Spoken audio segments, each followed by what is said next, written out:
இன்று அருள்மிகு மீனாட்சி சுந்தரேஸ்வரர் திருக்கோவிலில் இருந்து திருப்பரங்குன்றம் அருள்மிகு சுப்பிரமணிய சுவாமி நாளை திருக்கல்யாணம் நடப்பதை முன்னிட்டு அன்னை மீனாட்சியும் அருள்மிகு சொக்கநாத பெருமானும் வெள்ளி சிம்மாசனத்தில் திருப்பரங்குன்றம் எழுந்தருளல் இன்று நடைபெற்றது. அன்பர்களே, நாளை அதிகாலையிலேயே திருக்கல்யாணமும் தேரோட்டமும் நடைபெற உள்ளது.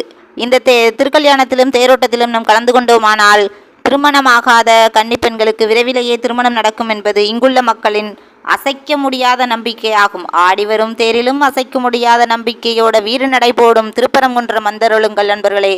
திருப்பரங்குன்றமானது தராசுக்காரர் பூமி என்று போற்றப்படுகிறது.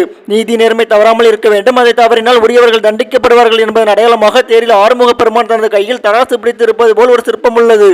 திருமண கோலம் கொண்ட முருகன் தேவியானி திருமணத்தை நம் கண்டு நம் திருமாங்கல்யம் காத்திடுவோம். நண்பர்களே, நீங்க திருப்பரங்குன்றம் வந்திருக்கீங்களா? முருகரை பார்த்திருக்கீங்களா? தேரோட்டத்தில் கலந்துருக்கீங்களா? கமெண்ட்ல சொல்லுங்க. லைக் பண்ணுங்க, ஷேர் பண்ணுங்க, சப்ஸ்கிரைப் பண்ணுங்க. Bye bye from Shakti Siva.